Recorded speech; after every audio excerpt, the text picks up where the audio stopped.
So, I don't know who exactly needs to hear this right now, but you're allowed to just play a game for fun, you know? Now, I'm going to be talking specifically about Call of Duty for a while in this video, mostly because it's like my thing, you know, it's the one thing that I have.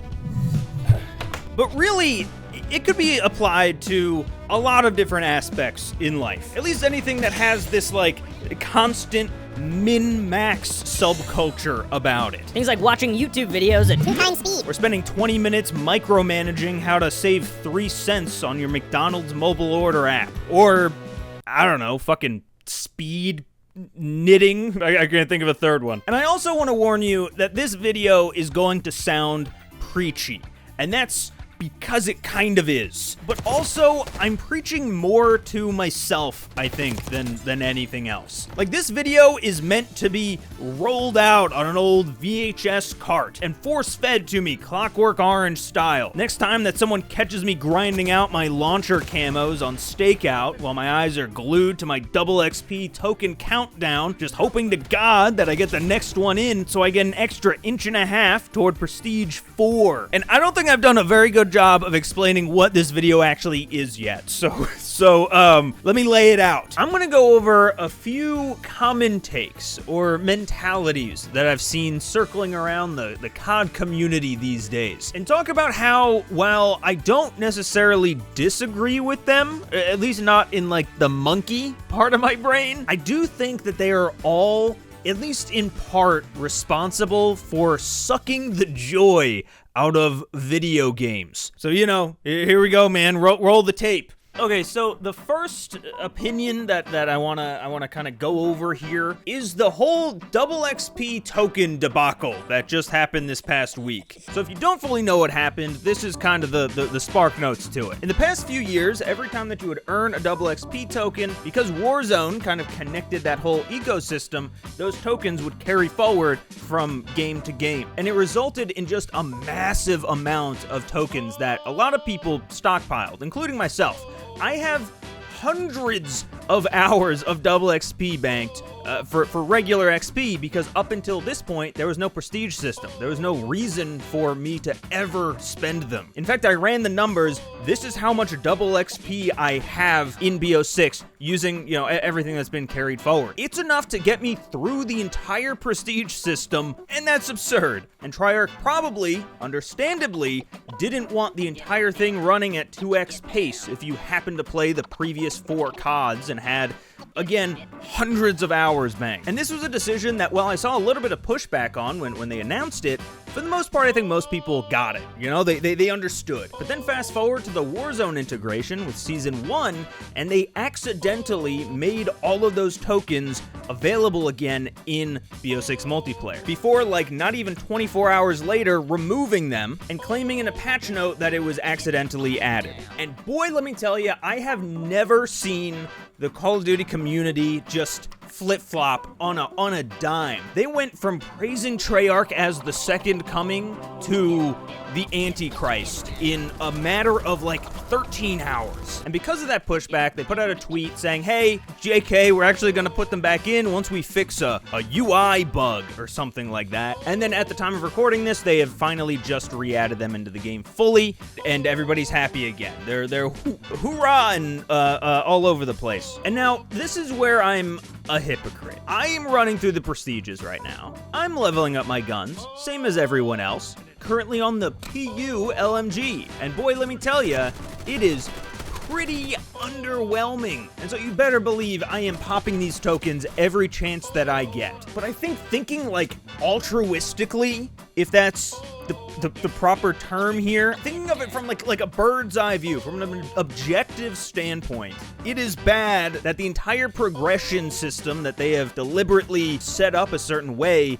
is being undermined by just everyone having double XP tokens. And honestly, it also creates kind of a weird psychological thing where now every time that I get on, because I'm popping a double XP token, well I have to play for a full hour, otherwise I'm wasting this. And I don't know, that can't can't be healthy for the game to just suddenly double everyone's XP rates, essentially, but while also making them feel tethered to the game and prisoner to it once they pop one, because they count down in lobbies and not just in-game, which honestly is its own separate issue that I cannot talk about here. This video is already way too long. But that's actually a good segue into kind of the second mentality that I want to talk about today, and that is the whole grinding mentality. And by the way, I think a big part of it is just the fact that we started calling the mere act of unlocking things and progressing through the game as grinding, subconsciously tying the idea of long-term progression in a video game to clocking in and out at the work factory. And I've seen a ton of people saying that the grind is too long and that weapon levels take forever to level up, and the camo system just being headshots forever, that's annoying.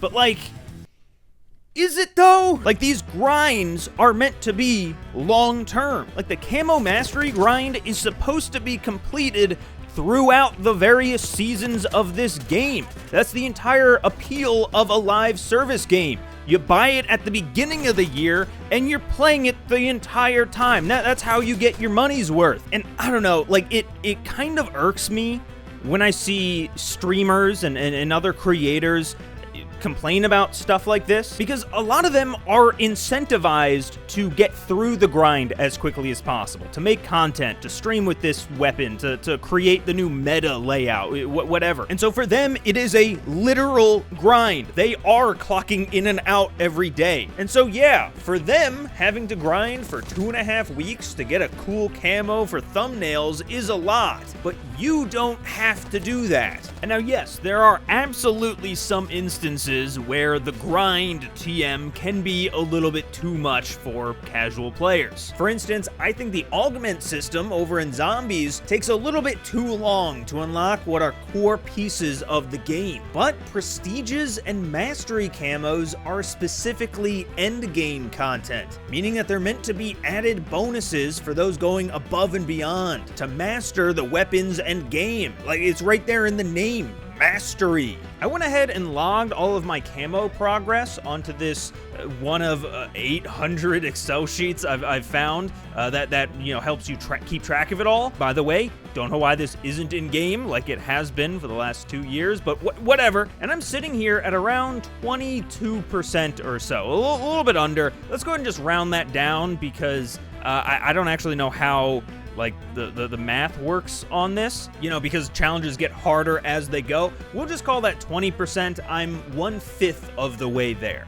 So that means, what, 4 more months and I'll be there. Like, that's not crazy. That's less than half the game's life cycle. Again, from not going for these things. I'm not jumping into hardcore face-off and grinding these things out. This is from actually playing the game. And like, to me, I think that's a pretty good pace. And while obviously I do make content in this game, I don't make enough money. Like, I don't do this full time. I have 3 other jobs, man, and I'm keeping up with it. Like, I genuinely don't think that the rate right now is anything crazy. But because these influencers are out there complaining that the grind is taking too damn long, it starts warping the brains of the people that they're influencing. Like, oh no, Faye's coat rack is already prestige 9. I better catch up. Let me call in sick to my own birthday party to fucking sit on Stakeout 24/7